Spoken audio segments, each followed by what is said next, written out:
Bom, eu vou pegar o gancho do Dr. Zacconi para fazer uma pergunta mais relacionada à política, depois a doutora Mônica pode fechar um pouco essa rodada, eu acho que vai ser legal também. Mas enfim, o Raton, ele participou do Pacto pela Vida, né? Que foi um programa que, a meu ver, não sei se vocês concordam, mas foi o único programa claramente focado com um objetivo, proposto como um programa de redução de homicídios, que obteve sucesso nas metas que se propunha. São Paulo, que é um case importante de redução de homicídios, os homicídios caíram sem que houvesse um político dizendo que tinha um programa de redução de homicídios. Os homicídios caíram muito em São Paulo, continuam caindo hoje, mas nunca houve um político que falasse que iria iniciar um programa. As coisas começaram a cair sem que a gente conseguisse entender direito o que estava acontecendo. Com o tempo a gente começou a problematizar o que estava acontecendo. No caso de Pernambuco, eu acho que foi diferente. O governador assume falando, eu vou reduzir os homicídios, e consegue. Depois vai para a Bahia, tenta fazer, não dá muito certo, e agora a gente vê que a coisa está descambando. Então a gente, ao mesmo tempo, está discutindo um pouco essas questões cartoriais e de poder entre as instituições, ou mesmo discutindo possibilidades de grandes mudanças na legislação de drogas, mas ao que parece, no caso dos homicídios pelo menos, é possível fazer uma intervenção antes de que essas grandes reformas sejam feitas. É possível isso? É um pouco essa pergunta, você que testemunhou isso de perto, Raton. É possível você reduzir os homicídios sem grandes reformas a partir de uma iniciativa política de gestão, como aconteceu em Pernambuco? Como é que você acompanhou esse processo? E também no caso da Bahia, você também acompanhou? Por que não deu certo na Bahia, deu certo em Pernambuco? Como é que isso aconteceu? Inicialmente eu queria agradecer o convite, a Mônica, o Raton, porque é uma honra estar aqui.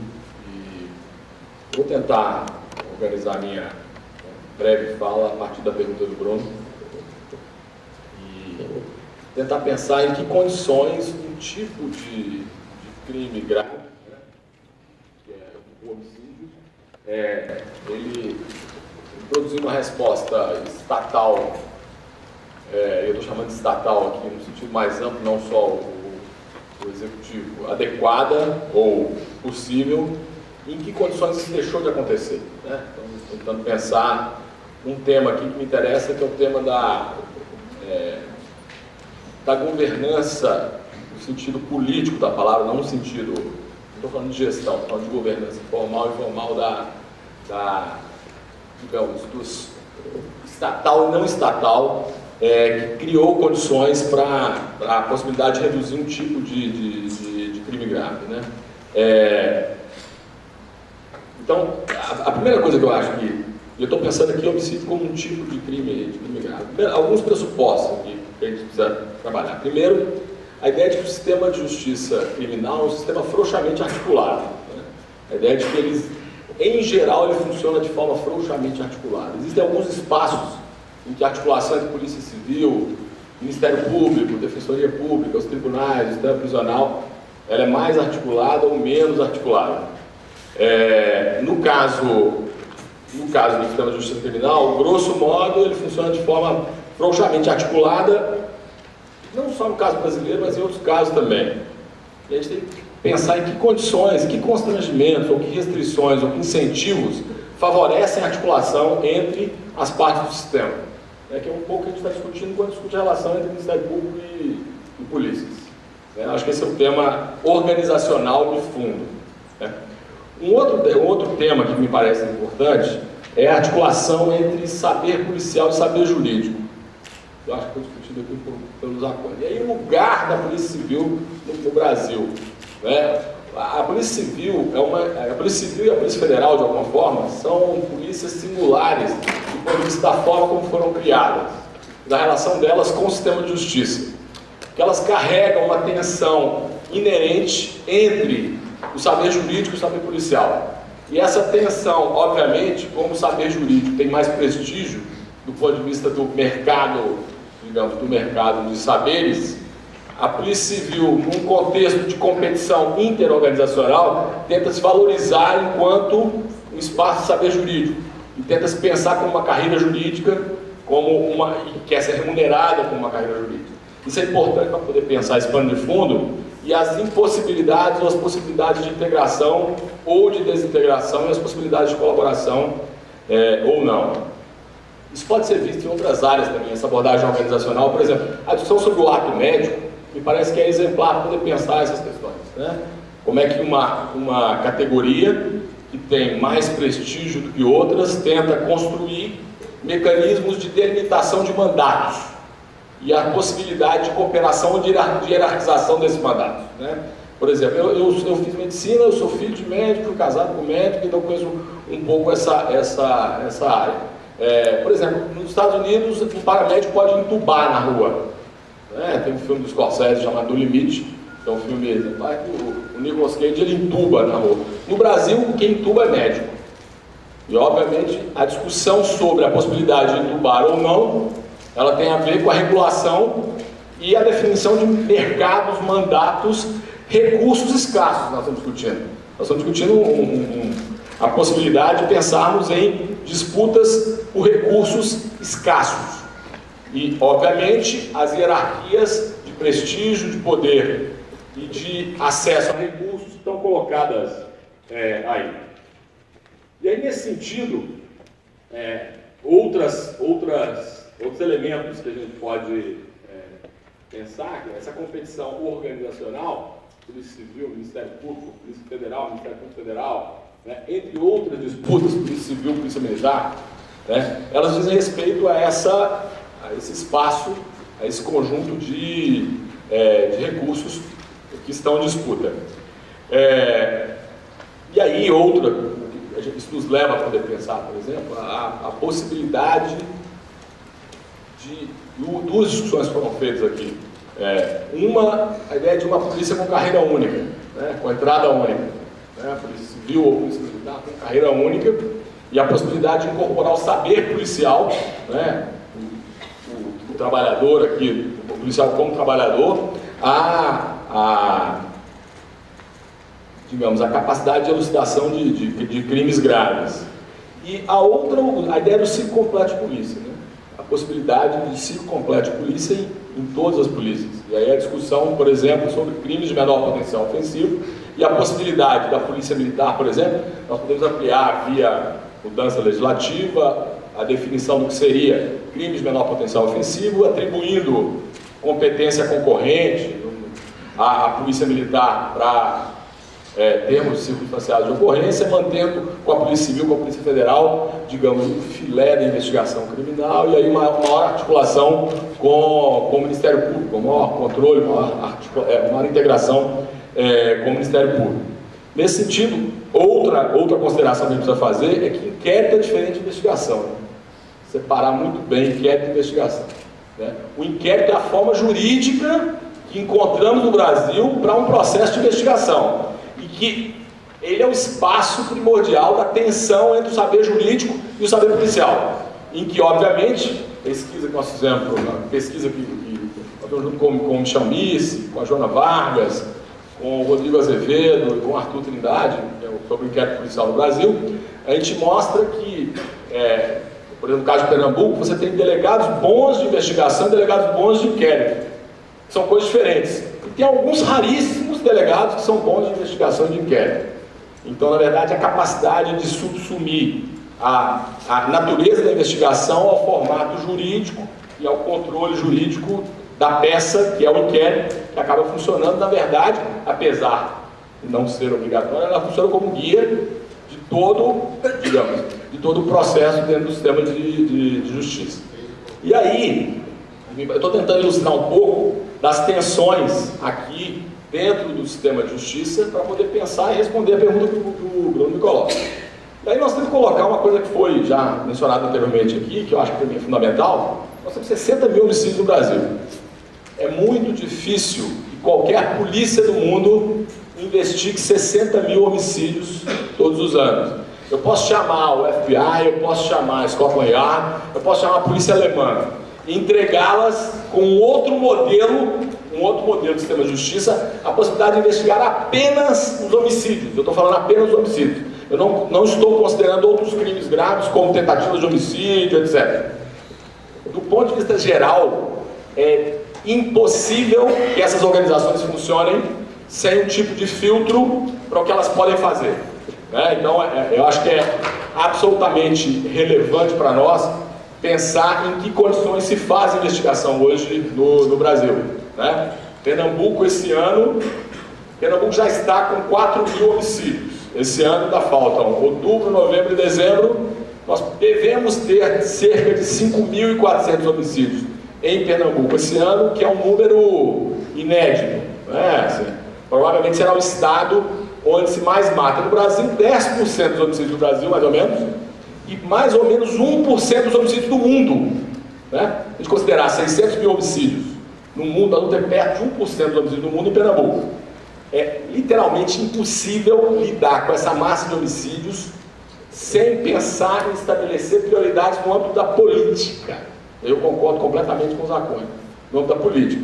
E aí, sem correr o risco de pensar em prevaricação, nós temos que tentar definir o que é importante e o que não é importante, ou o que é mais importante e o que é menos importante. E aí, de um ponto de vista valorativo, é óbvio que os crimes contra a vida precisam ser os mais importantes. Né?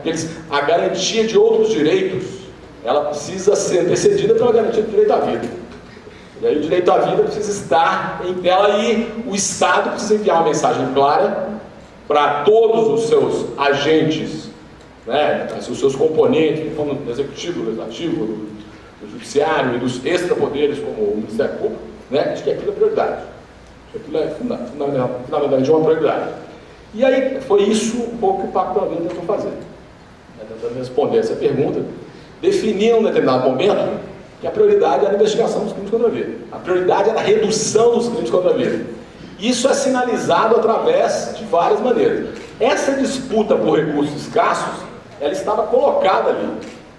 Né? Ela estava colocada, não houve mudança. Como no Brasil nós não temos possibilidade de legislar no âmbito estadual, o momento em que o Pacto pela Vida começa em Pernambuco é o momento de trabalhar com um conjunto de atores, de atores organizacionais que está colocado ali.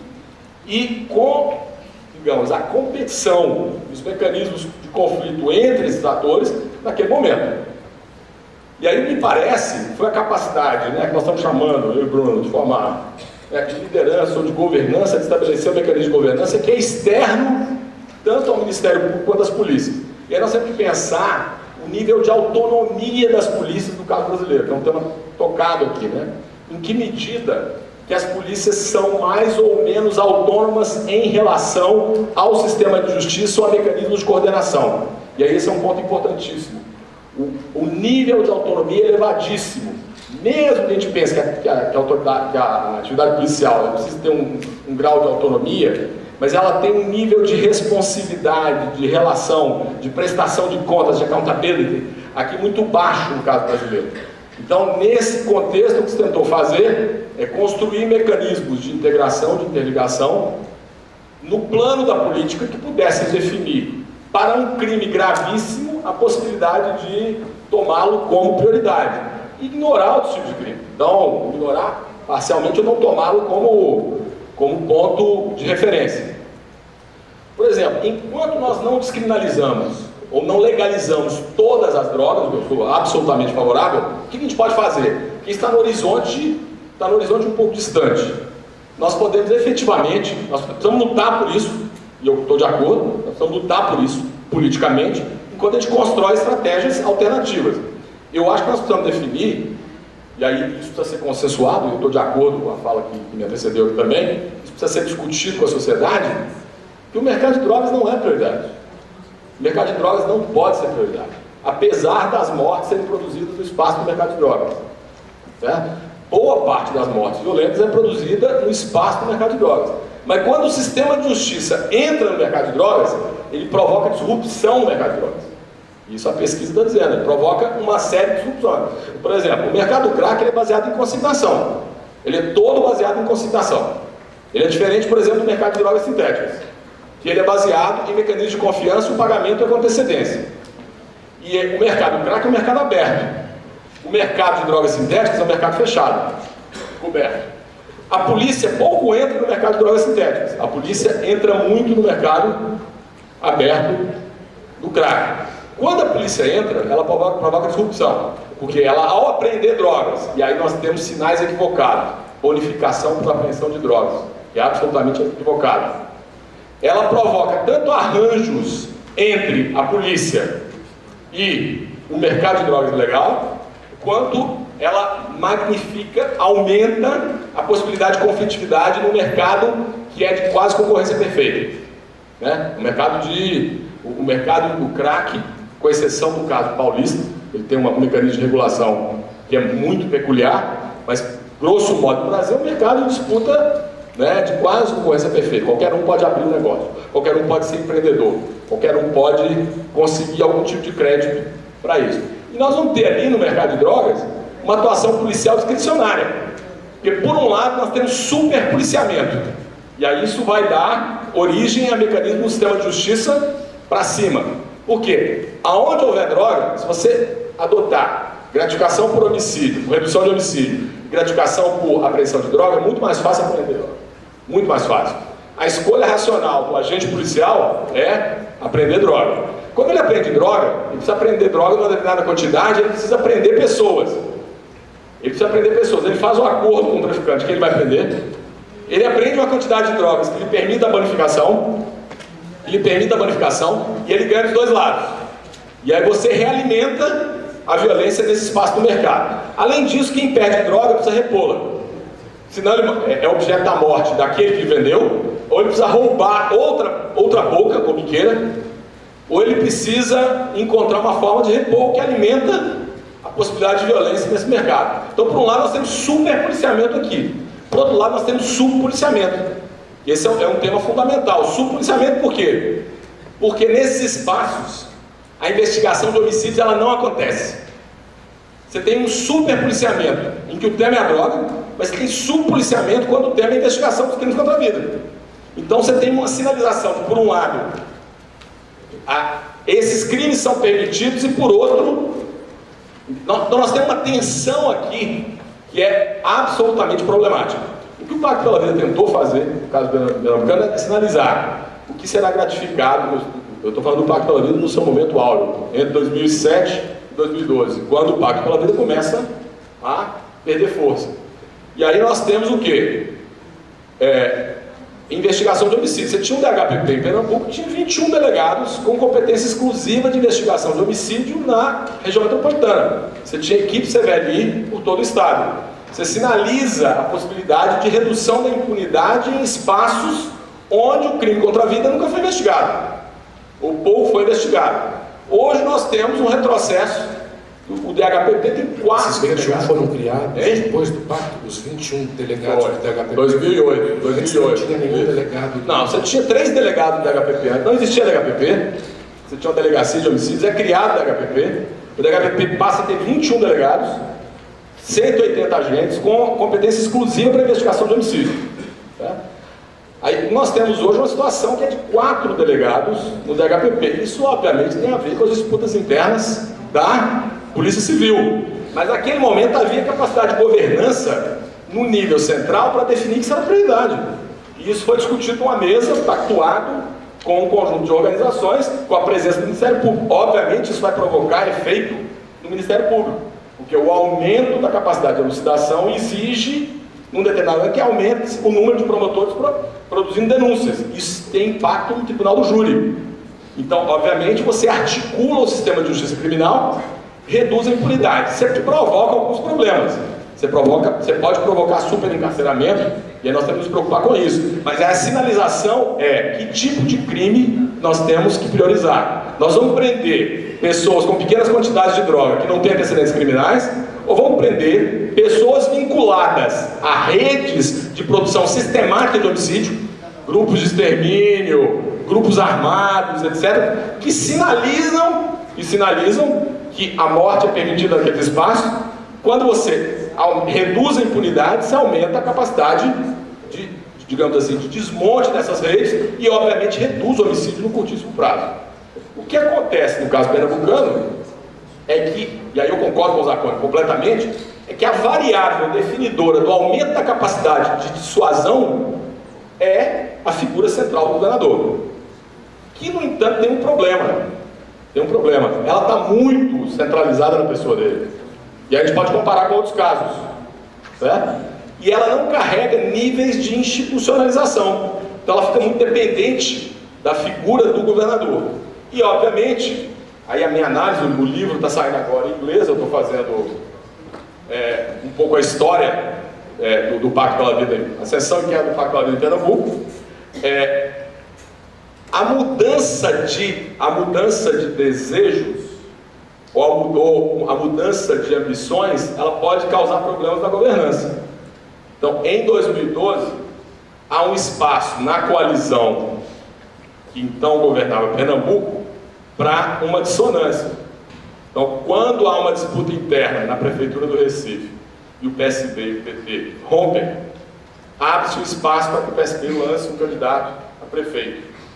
E efetivamente se desmonta alguns mecanismos de governança que se deslocam para a Prefeitura alguns dos quadros que tinham construído esse mecanismo de governança externa às polícias e ao arranjo do sistema de justiça para o nível da Prefeitura.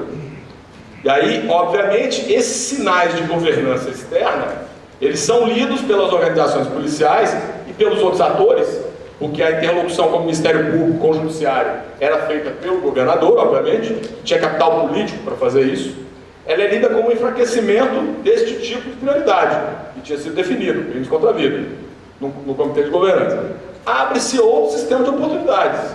A campanha presidencial de 2014, ela começa em 2012. Em 2013, com junho de 2013, a leitura de um cenário onde Dilma podia perder e Aécio não sabia que ia ganhar, abre um espaço para a terceira candidatura, em que Eduardo se lança, candidato a presidente, sinaliza para dentro também uma mudança de prioridades, uma outra mudança de prioridade. Ou seja, a mudança dos incentivos, a mudança no conjunto das ambições, da coalizão, no âmbito da política, ela tem impactos na definição de prioridades. E aí a leitura é que neste contexto, onde o foco inicial era de natureza repressiva, mas fundamental, porque não tem como reduzir homicídio sem repressão no primeiro momento, não é possível, não existe nenhuma experiência no mundo em que você reduziu homicídio sem aumento da capacidade policial e do sistema de justiça. Ela também vem acompanhada da incapacidade de gerar processo de prevenção da violência desde o primeiro momento. Como o foco era encarcerar homicidas, mas aí você encarcerando homicidas, você encarcera outros também, e você não gera programa de prevenção da violência naquelas áreas que você encarcerou homicidas, e aí efetivamente como o Estado não entra, sinaliza outras coisas também. Quando você tem o afastamento da variável que é a liderança, efetivamente o projeto começa a desmontar. E no momento mais tardio, o desaparecimento da liderança, com a morte de Eduardo, acaba criando um mecanismo de desmonte do processo que é externo, que se dá no plano da política, que não se dá no plano de arranjos simplesmente jurídicos, mas de construção de uma pactuação que foi desmontada. E essa pactuação desmontada, ela cria digamos assim, a reorganização de grupos de extermínio, a reorganização dos grupos armados nos territórios, o acirramento. O pessoal que foi preso durante o Pacto pela Vida volta para os territórios, reacende as disputas locais dentro dos mercados de drogas, num contexto de crescimento econômico e decadência econômica que alimenta ou diminui por um lado chances de oportunidades, num contexto de expansão nacional de outros grupos e outras possibilidades, e nós temos uma situação de perda de governança, incapacidade de dissuasão num espaço onde a prevenção não era mais possível. Então, de alguma forma, nós temos o retorno da pior situação, e aí nós temos o fracasso da possibilidade de integração dentro, digamos, da governança do sistema de justiça, da capacidade de redução de homicídios, o que ilustra, de alguma maneira, um certo fracasso relativo e que não foi institucionalizado. Nós não criamos mecanismos de controle e de institucionalização, no caso pernambucano, dessa cooperação. O Ministério Público Fiscal da Lei não tem que fiscalizar no caso da não institucionalização de certos processos. Então nós vamos ter criado isso. Não foram criados mecanismos, por exemplo, como conselhos, etc., que pudessem fortalecer o papel da sociedade civil no controle de uma política pública que parecia ser uma política de Estado, mas que se revelou uma política de governo, e muito dependente de trajetória, dependente de uma figura de liderança, ou da capacidade de governança dessa figura, que estabeleceu certos mecanismos, mas muito frágeis, e aí nós caímos no quê, no caso pernambucano? Uma espécie de gerencialismo. Caímos no gerencialismo, né? A minha crítica dos últimos 3 ou 4 anos é a ideia de que você pode governar a segurança apenas com o estabelecimento de sistemas de metas e indicadores. Sistemas de metas e indicadores são importantes, mas são muito limitados. Eles têm limitações claras e eles estão sujeitos a humores das organizações. É muito mais fácil prender gente e é muito mais fácil apreender droga do que reduzir homicídio. Porque estabelecer mecanismos mais duradouros que exigiriam mudanças institucionais, o que nos obrigaria a pensar em coalizões no plano das organizações policiais. E aí eu nem toquei no caso da Polícia Militar, que é outro assunto aqui, outro tipo de competição, né? Que ilustra o mesmo problema da relação entre Ministério Público e Polícia Civil, mas Polícia Civil e Polícia Militar. Então nós temos um cenário, digamos assim, de alguma forma desolador, né? E aí eu posso pensar de que maneira, no caso baiano, né? E acho que no caso baiano eu acompanhei de alguma forma, quando eu estive assessorando Eduardo, Jacques Wagner pediu que eu viesse aqui, nós tentamos construir alguma coisa parecida com como tinha sido construído em Pernambuco, mas em condições muito diferentes, né? Em Pernambuco, a Secretaria de Planejamento e Gestão, ela ocupava um lugar central na definição das prioridades e ela tinha uma capacidade de abrir a caixa preta das polícias, de abrir, desmontar um pouco o que estava colocado ali dentro, estava fechado, né? No caso baiano, isso não foi possível, quem assume é o secretário de Comunicação. E aí nós temos a presença maior ou menor da liderança central no sentido de construir esse mecanismo de pactuação. Nós temos que também entender os mecanismos de resistência e de cooperação das organizações policiais, no caso baiano, no caso pernambucano, e a natureza das lideranças. O papel do Ministério Público em Pernambuco, o papel do Ministério Público aqui. Talvez mais interessante, o fato de haver um Ministério Público, e aí eu posso falar, mais progressista da Bahia, talvez tenha sido um desafio maior do que um Ministério Público subserviente em Pernambuco, contraditoriamente, né? Assim, eu posso dizer hoje, o Ministério Público pernambucano nos últimos anos, digamos, não me orgulha muito, mas de alguma forma estabeleceu mecanismos de cooperação e subserviência ao poder político que naquele momento eram funcionais para o tipo de política que estabelecia. Aqui talvez um nível de fragmentação maior não possibilitou.